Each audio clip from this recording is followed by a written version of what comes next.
Alrighty, we are getting into game. It is another one of the lower bracket matches on the blue side. We have Polybomb. It is Lahal on Nazeebo, McFrenzy on Chen, Harambe on Malfurion, Chris on Zul, and Crystal Forge on Arthas. I think it was the opposite way around. Polybomb's red side, so that was NA weak. Polybomb is the one with the weird comp, isn't it? Battle commencing in Oh, did they get swapped? 10 seconds. Yeah, they did the swap. Okay. So Oh Polybomb is no! They've done the swap. Okay, great. 5, It's different from That's- Gold, that's but what I meant. that's fine. So But yeah, John's on the red playing side we Muradin. have 1. Yep. John on Muradin, Shell playing Rexar, Fevertron on Sylvanas, Lifevirus playing Oriel, and Exodia on Valor. Alright, we are at the level 1. Rexar is already going to the top lane while the rest of the members of NA Week is going to the mid lane, as they are going to have a bit of an engage. The lockdown isn't there for the blue side. That is one of the combinations that we could see, the route into the zombie walls, but it just didn't land, as Crystal Forge is going very low, doesn't have enough sustain, and that is going to be Arthas falling immediately. It looks like Harambe is going to get taken out. Mission Gun flying through, charges it, stuns up 2. That's going to be another down. The Malfurion is taken out. There was a nice amount of lockdown from the blue side, but it wasn't enough, and that is just going to be a nice 2 early kills going over to NA Week. Control them. Speaking of battle royales, it was a huge one right there. And I mean, they're just going to try and settle in lanes, but Chris is getting quite caught out there. He's getting Just locked trying to down. The rotate zombie down. walls are not going to help, and that is going to be another kill. And this is going to give the NA Week the opportunity to keep on pushing, especially with the Sylvanas, but they actually aren't going to keep on pushing this. They are wanting the experience in the other lanes.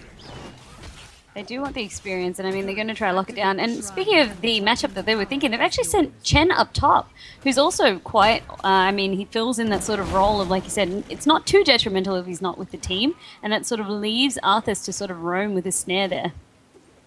Yeah, and as we were mentioning, Misha standing on the point, but allowing the Rexar to just deal with him and keep it going. But on the bottom side, they did use the 4-man to take out the Nazeebo, as the both shrines are being held by the red side, but all the members from Polybomb are in the mid lane, so they won't be able to get the dragon just yet, as it looks like they're trying to set up a bit of a trap, as John does get locked down, and the root, the chaining is doing a lot of work, but they just don't have the damage to finish him off, and John is going to be able to get out of that.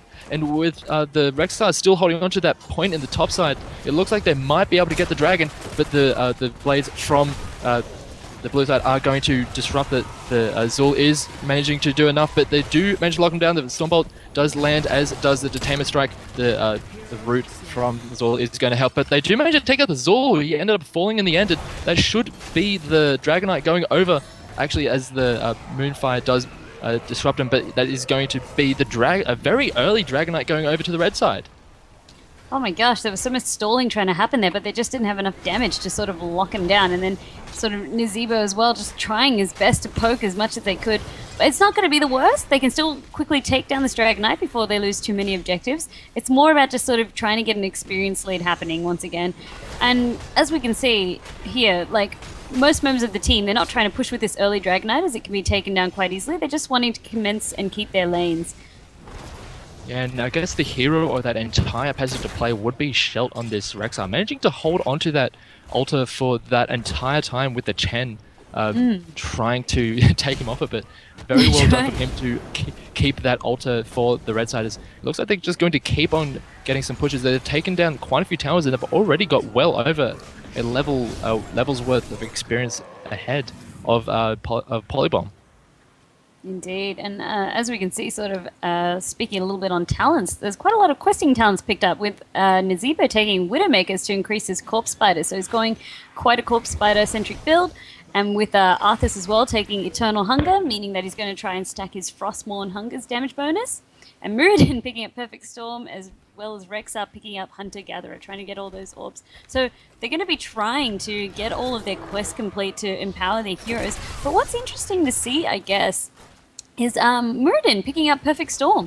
So he's going to make sure that he wants to get as much value out of Stormbolt as possible, and make sure that he keeps hitting a hero to increase the damage. So come late game, it's going to be hitting quite hard. So no damage concerns there. Yeah. Well, they do get a nice mid lockdown onto Harambe, but with the rest of the team there and not enough damage to follow up, they are going to be able to get out of that. But they are having to deal with this Bruiser camp, which did get taken in the middle of all that.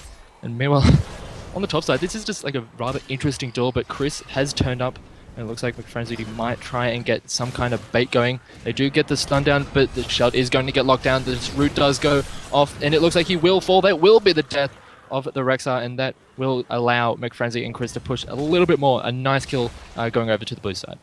Well played, well executed. Chris was nice and patient, waiting for Misha to sort of get baited in so there was no counter stun going out, and then they made their attack. So, well played. It's all about patience sometimes. You don't always have to rush in. A little patience can go a long way in this game. And speaking of which, Arthur's also trying to mimic that in the mid lane here. Oh, it looks like they want to get something happening, but the Valor was there and the snare didn't land, so they're not going to be able to get too much out of that. But in the meantime, McFrenzy and Chris were able to take down that Bruiser camp on the top side just in time for the next round of shrines to spawn. And it looks like there's going to be a lot of pressure put down onto the bottom side of the map. 3 members of the Red Squad and 4 members of Polybomb are down here. As the Zombie Wall does do a lot of work. The lockdown is going to land as well. And it looks like the last shot from Chris is going to take out the Sylvanas. That's a very nice combination used from Polybomb, and that is pretty much what Xenox was talking about before, prior to the game, is that with that lockdown, they can burst them down a fair bit. But in the middle of all of that, they were not taking care of the shrines, and John was able to take the Dragon Knight and all that. They really just sort of tunnel vision there.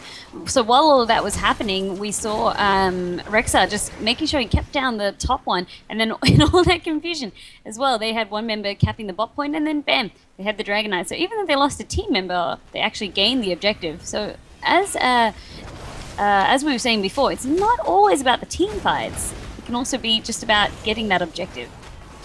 Yeah, John playing a little bit too far forward with his Dragon Knight, doesn't really get too much out of it, and he is going to be popped out of it, but with the rest of his team below him, he should be okay. The lockdown chain is coming in, but here comes the rest of the team. Oh, the lovely stun from the... and the lovely silence from the Sylvanas as they put a lot of damage down onto Polybomb. They do stun up the Zul, who goes down first. They are going to be chasing after the Arthas, who goes down as well. And John is going very low. The Aegis is going to keep him alive, very well timed, and the healer is going to keep it coming through. He's going to stay alive. The Muradin stays alive as they do manage to drop down the Chen. So that is going to be a 3-0 fight in favor of NA Week. That was just so well baited. They thought they caught out the Muradin, but in fact they forgot to pay attention to heroics, and then boom, all of a sudden the tables were being turned. Muradin popped Avatar. We saw the Rain of Vengeance coming out, locking down everyone, followed by Sylvanas. So they were all ready, they were all there. And then unfortunately we saw the blue team just sort of scrambling there because they hadn't quite yet got the heroic in all the hubbub of sort of chasing team members. I mean, we've had Shelt with Misha stay up top basically the whole game and make sure that he's getting his team that vital experience, making sure he's controlling that top objective. And it's what Misha does. It's why she's such a bully. Rexar and Misha together, they're quite a pair if left unchecked. Yeah, and there's a very strong... this Rexar has been very strong this entire game, but the Red Squad do manage to get their Bruiser camp, but did give up their Siege camp on the bottom with the massive 5-man rotation from Polybomb onto this bottom side of the map. And they are going to not really get too much more out of that, though. No, they know when to back away. They're just going to retreat back and try to get some objectives and not get caught out. That was a very nice cleanse from Harambe onto Lahal, just making sure that no one could follow up onto him from the Muradin stun. Yeah, they are going to grab this Siege camp just in time for these altars to spawn, but Exodia is getting caught out, does get locked down again, and here comes all the damage. Syndra goes across and disables all the towers, except that one, but that is going to be the kill, and that should be these towers going down over to the side of Polybomb, but they're going to need a hell of a lot more than this if they're wanting to bridge that experience gap, but it is a very good start, just as these shrines come up. Polybomb's making a strong push, but look at Shelt! Look at Shelt's push right there. He managed to grab the Bruiser camp and then push quite far with them and cap the altar. And now look, he's also trying to hold off Chen as best he can. He's actually not on the shrine. It does manage to get onto it eventually. But yeah, in the bottom lane, they haven't actually capped that shrine. It's still in control of the blue side, and they are going to need to disable it very soon if they want to stop this Dragonite from coming through. But John is on it, but just not in time, as the blue squad do have control of the Dragonite. But here comes a big fight in the bottom side, as the Ren Adventures does go down onto Lahal, doesn't actually finish him off, but Crystal Forge is going very low. They managed to take him out, and John goes flying in. They're going to get onto Harambe. They do lock him down. The zombies aren't going to get too much done, as the multi-shot does finish off Malfurion, and this is going to be a nice 2 kills going over to the red side. They do also disable the chance at the Dragonite, as in the top side, this Rek'Sai is going a little bit too far forward, playing very well so far, but staying a little bit too much. Oh, the stun from Misha is going to do just enough, as McFrenzy is not able to get onto the Rek'Sai, and he will be able to survive. Crystal Forge down in the bottom lane was trying to hold on for so long, but all the members of his team couldn't quite get to him in time. They were being too scattered by the other members of NA squad. NA weak. And I mean, with a fight like that, I mean, all they had to do was just sort of hold on enough and send one team member in mid to cap. Oh, here comes Sandragosa, locks up a lot of the team. The Sylvanas is on the run. Oh, they're very split. Exodia is getting taken up by Crystal Forge, as the Oriole does put the Aegis down onto the Sylvanas, but doesn't really get too much more than that. Exodia is going very low. Malfurion trying to burn him to death, but doesn't actually get that done, as the Chen is going to fall, as Shell and John team up for that kill, and it looks like they are going to be forced into retreat, as Polybomb are just losing members here. The 2 members are already down. Lahal is in a bad position. He does fall. The Gargantuan not able to get too much done. A decent amount of damage onto Exodia, and they do get locked down, but it's not going to be enough, as Crystal Forge is going to take a lot of damage. John keeps on going forward, but doesn't actually finish him off. The Hungering Arrow doesn't actually connect, so that's just going to be another few kills going over to NA Weak, but they only managed to give up 1 for it. And they should be able to get this Dragonite in response. They should Well, at be, the end of and I this fight. mean, NA Week as well. They, as you said, they got caught out a little bit because they were just so out of position and so scattered. But then once they regrouped, instantly the tables were starting to turn, with members of Polybomb getting caught out. But right now, there's a huge fight happening for that Dragon Shrine. Oh, that's a Storm, Earth, and Fire coming out from the Chen, so all those 3 pandas are going to be a real pain to deal with, but they are going very low. John is still in the middle of that team, just not really being attacked at all. He is dropping quite low now, and he's out of mana, but the damage coming in from NA Weak is just enough, and they managed to take out the Arthas, and the Aegis is going to come down at the last minute, and that is going to keep him alive. But as I am just, I guess, lagging a little bit because I just got disconnected. Oh, and I'm back into it. Right. But in the end, it was a very strong fight in favor of the red team, but that does deny them the Dragonite. Did you see Shelt's HP? Oh my goodness, he was clinging on by the tiniest amount. So close to being taken down. And I mean, it did stall the fight, but they lost quite a few team members in the trade. And I mean, John's going to pick up the Dragon Knight now. What sort of happening here is just John, we saw it earlier in the day, Meridian's just being too good at his job, too good at soaking.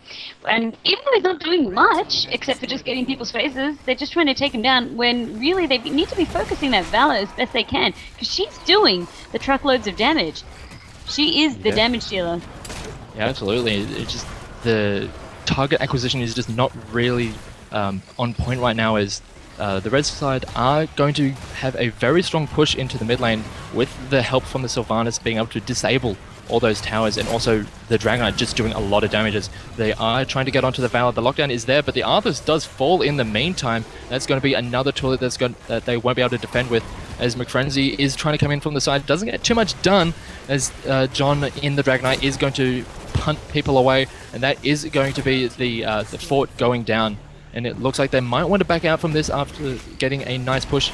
It just looks like they actually just want to keep on fighting. Harambe on this Malfurion is going to fall to the Valor, who just goes all in with the Range of Vengeance. That's going to be another kill going over, and they just want to keep on fighting. It looks like they want to go in onto the Lahal. They do lock him down with Range of Vengeance. It's a little bit more. That's enough. The Zibo goes down, and the Chen is going to fall as well. It looks like they might just want to finish the game right here. Looks like they're going to go for the end right there, and I mean, if Oriole can keep topping them up, there's really no reason why they can't. I mean, Arthas is going to try to do a lot of standing, but it's 5 against 1. There's not much he can do here. And I mean, right there, Rek'Sai falls, but they're still hammering on the core. I think that's this going to be it. Crystal Forge just did not have enough. He put up a valiant defense, but